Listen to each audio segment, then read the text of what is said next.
அனைவருக்கும் வணக்கம். கார்த்திகை மாத தேய்பிறை அஷ்டமி. கடன் தொல்லை நீங்கவும் எதிரிகள் விலகவும் கால பைரவர் வழிபாடு இந்த அன்னைக்கு எப்படி பண்ணுறது, இதை பற்றின ஆன்மீக தகவல் தான் நான் இன்னைக்கு உங்களோட ஷேர் பண்ணிக்க போகிறேன். கார்த்திகை மாத தேய்பிறை அஷ்டமி அன்னைக்கு பைரவரை வணங்குங்கள். நீங்கள் இது வரைக்கும் பட்ட கஷ்டங்கள் எல்லாம் தவிடுபடியாகிடும். தேய்பிறை அஷ்டமி அப்படிங்கிறது ஒவ்வொரு மாதமும் பௌர்ணமி முடிந்து தேய்பிறை காலத்தில் வரும் அஷ்டமி திதியை குறிக்கின்றது. கார்த்திகை மாத தேய்பிறை அஷ்டமி மகாதேவாஷ்டமி அப்படின்னும் பைரவாஷ்டமி அப்படின்னும் போற்றப்படுகின்றது.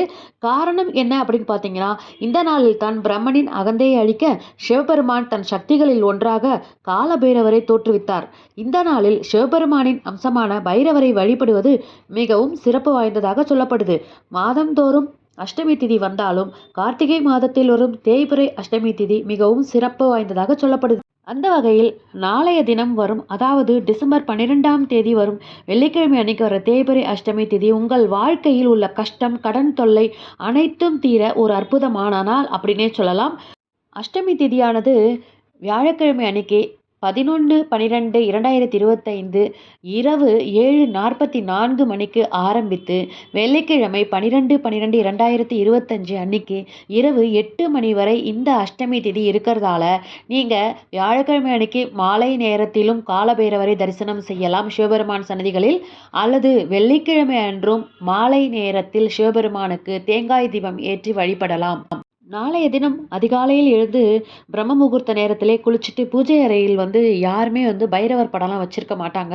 சிவபெருமான் படம் தான் வச்சுருப்பாங்க. அந்த சிவபெருமான் படத்துக்கு அதாவது வில்வ இலைகளால் நீங்கள் மாலையாக தொடுத்து போட்டுருங்க, அல்லது செவ்வரளி மாலை சாத்திடுங்க.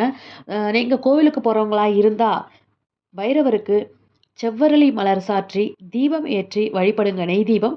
அஷ்டமி தினங்களில் விரதம் இருப்பவர்களும் இருக்கின்றாங்க. அந்த மாதிரி விரதம் இருக்கிறவங்க உணவருந்தாமல் விரதம் இருந்து கோவிலுக்கு போயிட்டு வந்ததுக்கப்புறம் நீங்கள் உங்களுடைய விரதத்தை முடிச்சுக்கலாம்.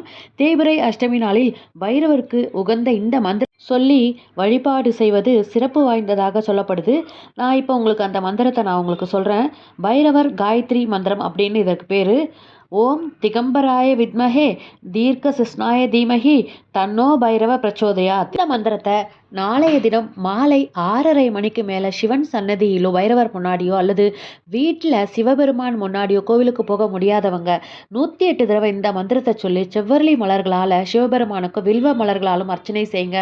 உங்களுடைய பிரச்சனைகள் எதுவாக இருந்தாலும் அது சரியாகிவிடும் அப்படிங்கிறது நிதர்சனமான உண்மை. இந்த மந்திரம் தெரியாதவங்க அல்லது வேறு மந்திரம் தெரியாதவங்க ஓம் பைரவாய நமக அப்படிங்கிற மந்திரத்தை 108 தடவை சொல்லி இதே மாதிரி அர்ச்சனை பண்ணுங்க. அதுக்கப்புறம் கோவிலில் போயிட்டு வெள்ளிக்கிழமை அன்னைக்கு மாலையில் நீங்கள் செய்ய வேண்டிய வழிபாடு என்ன அப்படிங்கிறதையும் இப்போ நான் சொல்லிடுறேன்.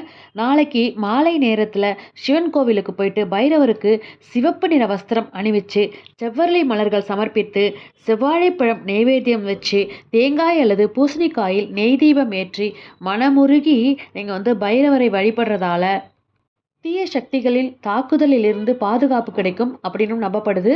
மேலும் தொழில் தடை நீங்குவதோடு எதிரிகள் தொல்லை இருக்காது, நம்முடைய துன்பங்கள் கஷ்டங்கள் நீங்கி அதாவது நல்லது நடக்கும் அப்படின்னும் நம்பப்படுது.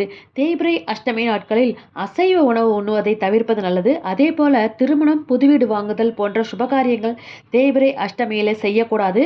4 பேருக்காவது உணவு பொட்டலம் வாங்கி கொடுங்க, நாய்களுக்கு பிஸ்கட் வழங்குங்க. இதனால காலபைரவரை மனசார வேண்டிக்கிட்டு அன்னதானம், தயிர் அன்னதானம் செய்வது மும்மடங்கு பலன்களை கொடுக்கும் அப்படிங்கிறது ஐதீகம்.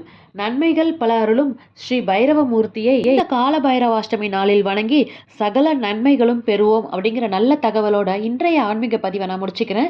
இது போன்ற ஆன்மீக தகவல்களுக்கு நம்ம சேனலை உடனே சப்ஸ்கிரைப் பண்ணி சப்போர்ட் பண்ணுங்க. இந்த பதிவு உங்களுக்கு ஒரு வேளை பிடிச்சிருந்தது அப்படின்னா இந்த பதிவுக்கு ஒரு லைக் கொடுத்துட்டு அந்த லைக்குக்கு கீழே ஹைப் அப்படிங்கிற ஒரு பட்டன் இருக்கும், அந்த பட்டனை ப்ரெஸ் பண்ணிங்கன்னா இந்த பதிவு மேலும் நிறைய பேருக்கு போக வாய்ப்பு இருக்கு. உங்களுக்கு ஏதாவது ஆன்மீக தகவல் விஷயங்கள் தெரிஞ்சுக்கணும் அப்படின்னா கமெண்ட் பாக்ஸில் கமெண்ட் பண்ணுங்க. அந்த பதிவையும் நான் உங்களுக்காக யூடியூப்ல கொடுக்குறேன். பைரவர் பற்றி உங்களுக்கு தெரிஞ்ச விஷயங்கள் ஏதாவது இருந்தால் அதையும் நீங்கள் கமெண்ட் பாக்ஸில் கமெண்ட் பண்ணுங்க, அதையும் நான் தெரிஞ்சுக்கிறேன். நன்றி, வணக்கம்.